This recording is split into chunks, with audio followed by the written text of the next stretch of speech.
Whenever Pakistan comes on the news these days, the context is either floods, the Taliban, political assassinations, or violence at the hands of suicide bombers.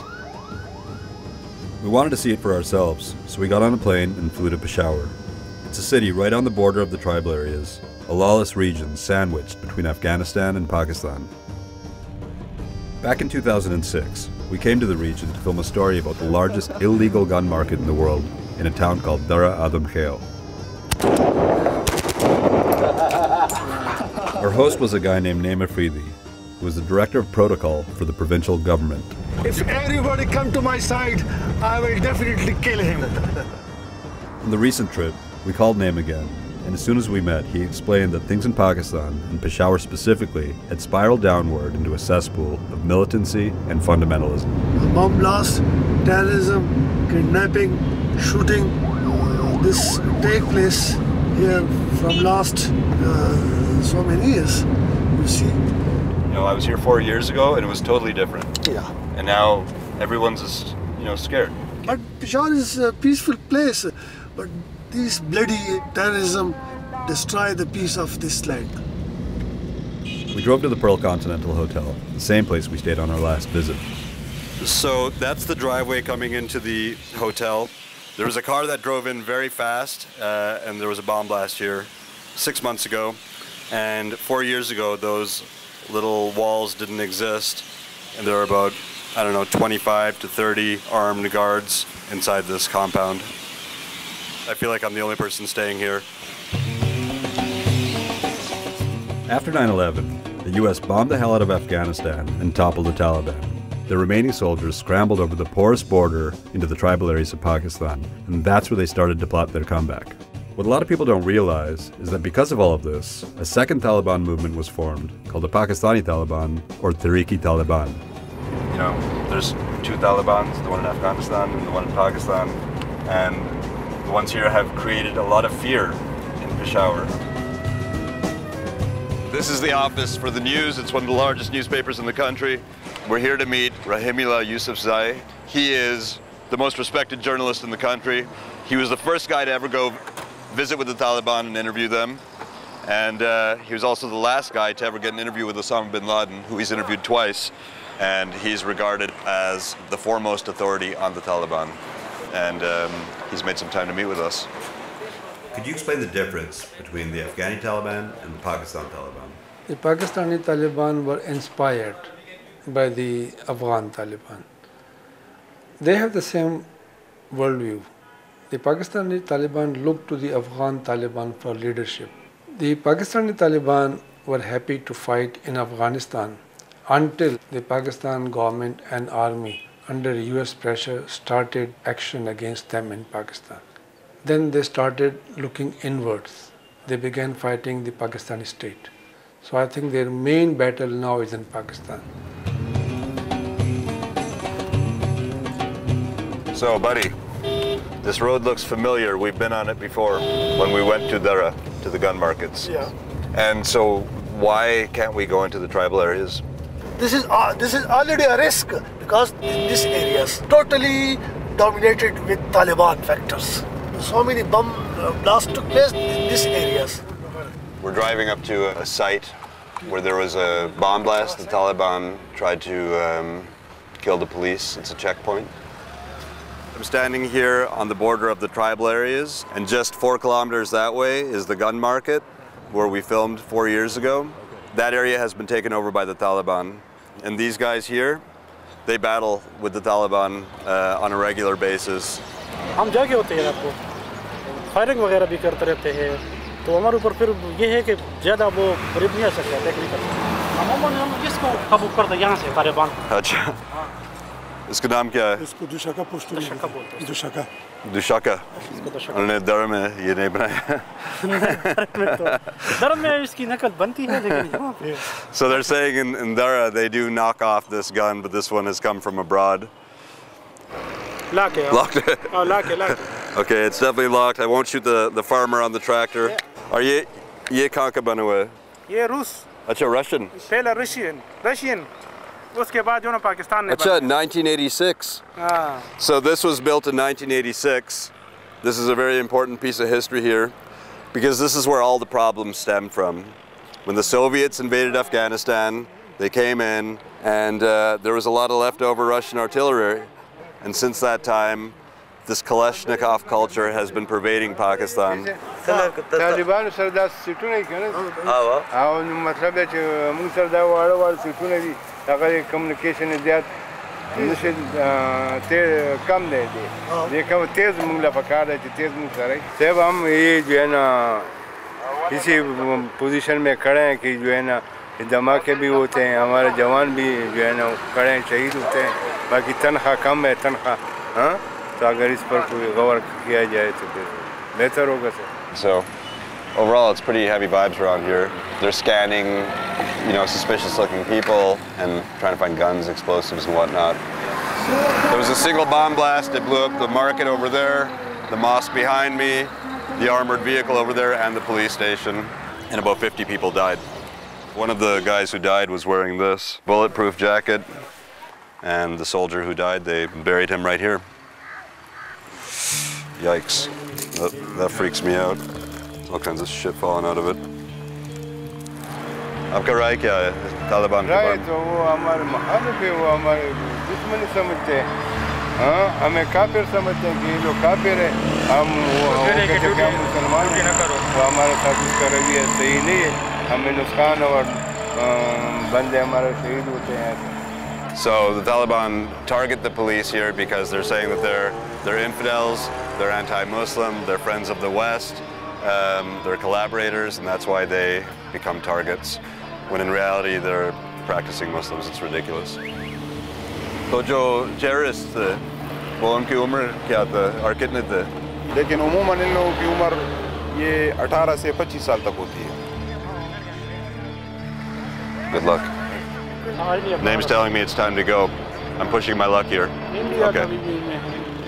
I think that suicide bombing and the use of IEDs, improvised explosive devices, that's the two most effective weapons now available with militants in this part of the world. The young people who agree to become suicide bombers, I think their numbers are really big. They can even afford to send bombers to attack insignificant targets. They're all willing to die. I remember one of the Afghan Taliban commanders, he claimed once that he had about 5,000 suicide bombers. The way they recruit people, the way they brainwash them, that is very effective. In fact, I remember once receiving a phone call from Qari Hussain, the master trainer of suicide bombers. So he said, I can turn the young man into a suicide bomber in half an hour. And I said, how come? He said, it's very easy because there is so much anger among Muslims against America, against the allies of the Western countries, like the Pakistani state, Pakistani army. He said, our villages have been attacked, our women and children have been killed. So we can very easily motivate these families to supply us fighters and suicide bombers. And he then told me that you're an old man, but if you sit with me for half an hour, I can turn you into a suicide bomber. So he's so confident of what he is doing.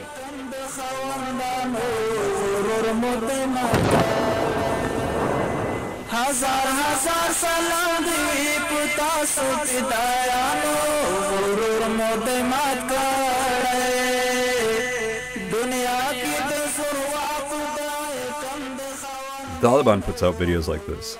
They used to be available in shops around Peshawar, but when I went to buy them, all I could find was Bollywood and pornography. So I got my local cameraman to put out some feelers, and a militant ended up delivering a flash drive to my hotel that was full of these videos glorifying suicide bombers and successful missions and executions.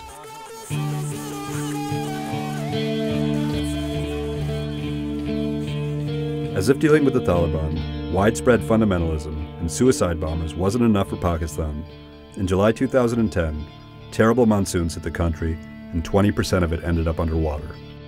In a matter of months, more than 20 million people got fucked by floods of biblical proportions. The water cut a swath through the country from the very top to the very bottom.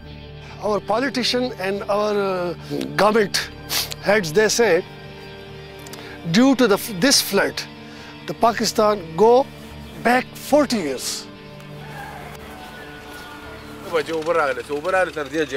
हाँ आवाज़ से जानना बजे किधर दिए जाम से sir जनानम सोये से सर मारार चो नु कपड़े वैसे नम पैसा वैसे ले नहीं चाहिए हाँ हर शहर आना उड़ी से खज़ कपड़े हुए वड़े नारिना हुए वड़े ये वो शायद दरा प्रेखई सर ये वो जोड़ा कायम खाड़ा क्या चुली दाम उड़ी This is the aftermath of the floods. It's total devastation. There's nothing left. They've had no aid. They have no money. No one's helping them. They're trying to pick up the pieces of their lives, pick up these bricks and rebuild their homes. You know, they literally have nothing. To get a better sense of how the government was responding to the floods, I arranged to meet with the bureau chief of the Daily Times of Peshawar, Iqbal Khadak. There is nothing happening as far as reconstruction is concerned. Money is not coming. If you are not honoring the pledges you made with the people of Peshawar, then the element of confidence in the military or the government will go away. And that will lead to a vacuum which is likely to be filled again by the military. हुकूमत ने आजकल हमारा कुछ भी नहीं किया अभी तक। जो मैंने सुना है कि तालिबान आते हैं और मदद करते हैं लोगों को ये। जी सर। और वो यहाँ आए हैं? आए हुए हैं। अच्छा। और वो क्या करते हैं? जी उसने तो ये घर भी तामीर किया है। अच्छा उन्होंने ये बनाया? जी उसने बनाया। उसने भी सर भी काम किया, उसने भी काम किया। ये इधर सारे ने थोड़ा काम किया, ये पर्दा भी उसने बनवाए, ये भी बनवाए। उधर भी घरों को काम किया बहुत। So all these homes around me have been rebuilt by the Taliban. आपका ख्याल क्या है तालिबान के बारे में? हमारा ख्याल तो यही है कि हमारे इन लोगों ने हमारे साथ अच्छा किए। इंशाल्लाह इसको अच्छा सलूक मिलेगा। इसको जो ज़रूरत थी वो इस इलाके का हम ताबेदार है क्योंकि थोड़ा बहुत किया मगर इन्होंने हमारा बहुत मदद की है। So where the government fails, the Taliban is stepping in and helping in the rebuilding process, thereby engendering goodwill and winning the hearts and minds of these people. How many other towns are there like this? So many. So many. And it's all the same story. The same story. The U.S. government's response to the floods was to donate about $150 million in aid, which is great, but it's nothing compared to what the U.S. is spending on fighting the Taliban in Afghanistan, about $165 million every day. Part of that money is spent on remote-controlled Predator drone planes, used to bomb militants not just inside of Afghanistan, but also inside of Pakistan. The drone plane attacks pissed off not only the Taliban and Al-Qaeda, but everyone, from civilians to the government. They often miss their targets, killing innocent people. They're a blatant violation of the nation's sovereignty. In 2008, Iqbal Khatak met with the Taliban commander, Baitullah Masood, who explained to him the effects of the American drone attacks.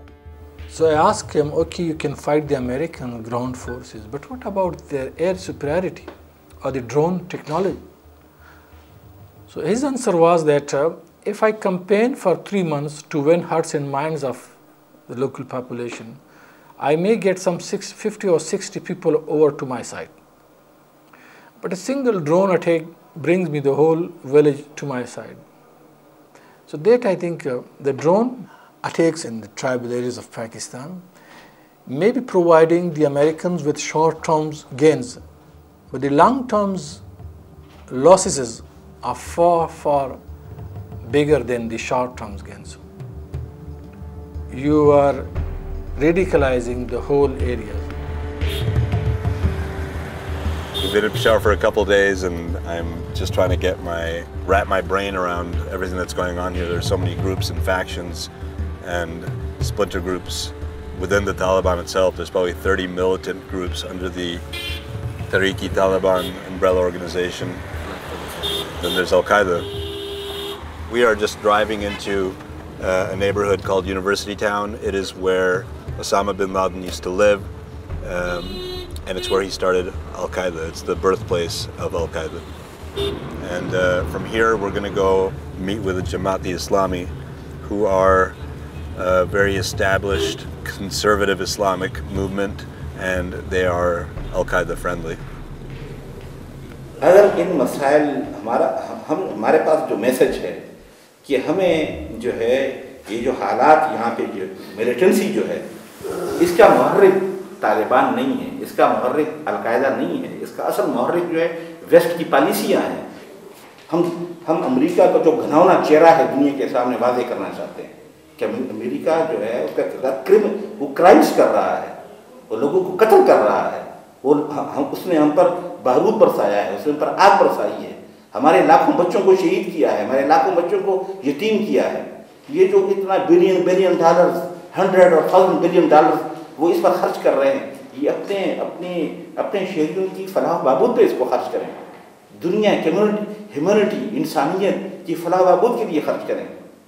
तो ये इन्होंने report है कि ये 1000 billion dollar सालाना खर्च कर रहे हैं अफगानिस्तान की जंग पर। तो अगर ये 1000 बिलियन डॉलर जो है ये खर्च होता है सोसाइटी को अपग्रेडेशन पर, सोसाइटी को इन्हांस करने पर, कितना फ़ायदा होता है। अमेरिका ने तो 9 साल यहाँ पे खून बहाया है अफगानिस्तान में, 10 साल है, लेकिन अमेरिका को कोई कामयाबी तो नहीं हुई है। इस रीजन में ये नेचर ऑफ रीजन, ये नेचर है इस रीजन का कि हम गुलामी कबूल नहीं करते। हम लड़ेंगे 10 साल नहीं, 20 साल नहीं, 50 साल, 100 साल लड़ेंगे अपनी ईमान और अपनी आज़ादी के लिए। हमारे साथ दोस्ती करनी चाहिए, हमें डिक्टेट नहीं करना चाहिए। तो हम समझते हैं कि अमेरिका को, वेस्ट को ये तरीके वारदात जो है तब्दील कर देनी चाहिए। The more people I interviewed, the clearer it became. The Taliban and Al-Qaeda in Pakistan have abandoned the holier pursuit of imposing strict Islamic law in the region. For now, they're simply young, pissed off, and vengeful beyond belief. You need religion to motivate people. You know, Sharia, Islamic law, jihad, these slogans are very handy, very effective. But I think that the suicide bombings, even the attacks against the security forces, the police, the Pakistani state, the ruling party politicians, it's an act of revenge. It's just plain revenge. There would be people who would be radicalized because of the policies of the state, because of its alliance with the US, because of American policies in the region.